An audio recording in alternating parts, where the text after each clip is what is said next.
এই যে সামরিক ক্রয়ের স্বচ্ছতা এবং এর যে রক্ষণাবেক্ষণ সেটা নিয়েও যে প্রক্রিয়ায় চলছে, সেটা কি স্বচ্ছতা আনা সম্ভব আদৌ, নাকি এখানে আসলে জাতীয় নিরাপত্তা বলুন বা দেশের প্রতিরক্ষা বাহিনী তাদের গোপনীয়তা এই বিষয়গুলো মুখ্য হয়ে দাঁড়ায়?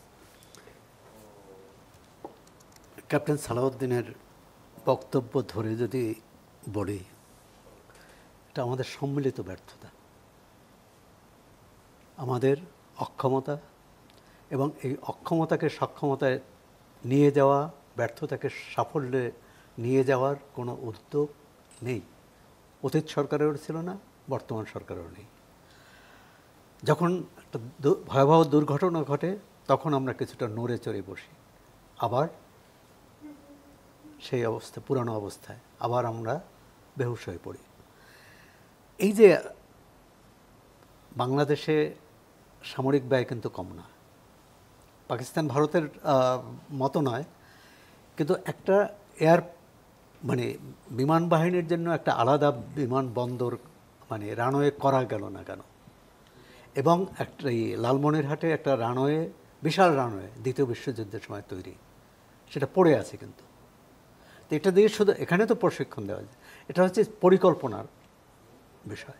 সেখানকার মানুষ কিন্তু দাবিও করেছে যে এখানে এই এয়ারপোর্টটা চালু করা হোক, করা হয়নি। কেন কেন করা হয়নি সেখানে কমিশনের বিষয় আছে কিনা তা জানি না। তবে সামরিক বিষয়ে বা এই যে কারিগরি বা যান্ত্রিক বিষয়টা, এটা তো সবাই সাধারণ মানুষ, আমাদের মতো সাধারণ নাগরিকরা জানে না।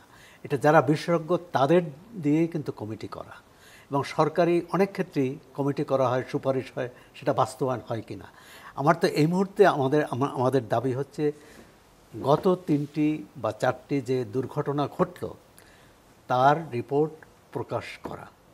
যদি সেটা এই সরকারের আমলে ঘটে, এই সরকারের আমলে তো না, আগের সরকারের আমলে ঘটেছে, সেটা প্রকাশ করা। তার আগের সরকারের আমলে ঘটলেও সেটা প্রকাশ করা, জনসমক্ষে জানানো যে এই কারণে ঘটছে। তারপর কি সুপারিশ ছিল ওই তদন্ত কমিটির, সেই সুপারিশগুলো বাস্তবায়নে কোনো উদ্যোগ নেওয়া হয়েছে কিনা। এবং এই সরকারও তো 11 মাস হয়ে গেল, এই সরকারও কোনো বিষয়ে কী উদ্যোগ নিয়েছে সেটাও জানানো দরকার। বিমান স্বচ্ছতা, জবাবদিহির কথা বলছেন, বা অনিয়ম দুর্নীতি দূর করা, এটা সামরিক বাহিনীর আলাদা কিন্তু নয়। সামগ্রিক দুর্নীতি আমরা কতটা কমিয়েছি, কতটা কমানোর উদ্যোগ নিচ্ছি, কতটা চেষ্টা করছি। প্রতিদিন মানুষ দুর্নীতির মুখোমুখি হচ্ছে কিনা, দুর্নীতির শিকার হচ্ছে কিনা। আপনি সেবা পেতে, সামান্য সেবা মানে তার মানে আপনি যে কোনো পরিষেবা পেতে তাকে দুর্নীতিগ্রস্ত বা দুর্নীতির আশ্রয় নিতে হচ্ছে কিনা, বা দুর্নীতির আশ্রয় না নিলে যদি সেবা বন্ধ থাকে তা মানুষ কী করবে? আমরা তো টিআইবি সহ বিভিন্ন গবেষণা রিপোর্টে দেখি যে মানুষের জনজীবনের এই যে দুর্নীতির দুর্ভোগ, দুর্নীতির যে সবল, সেটা বন্ধ হয়নি। এই সরকার অনেকগুলো কমিটি করেছে, অনেকগুলো কমিশন করেছে।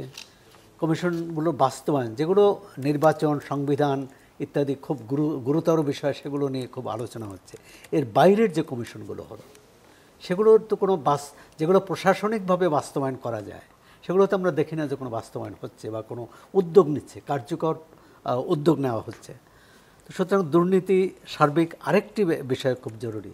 আমাদের বাংলাদেশে যে ধারায় চলছে, তা বাংলাদেশে ঢাকার বাইরে কোনো মানুষ থাকবে না। 20 বছর পর হয়তো দেখা যাবে ঢাকার জনসংখ্যা এবং ঢাকার বাইরের জনসংখ্যার চেয়ে বেশি। এটি সরকার নির্বিশেষে কোনো সরকার উদ্যোগ নিয়েছে যে সব কিছু কেন্দ্রায়িত করতে হবে, এখানে সেনানিবাস থাকতে হবে, এখানে বিশ্ববিদ্যালয় থাকতে হবে, বা শপিং মল থাকতে হবে, সচিবালয় থাকতে হবে, সবই এই ঢাকায়। আমি মনে করি যে আমাদের পরিকল্পনার অভাব আছে, সদিচ্ছার অভাব আছে, এবং সক্ষমতার অভাব আছে। এই এবং এর সাথে আপনি যেটা বললেন যে অসততা বা দুর্নীতি, তো এই সব কিছু মিলে যেটা হয়, আমরা একটা ব্যর্থ রাষ্ট্রে পরিণত হয়েছে। এর থেকে উত্তরণের পথ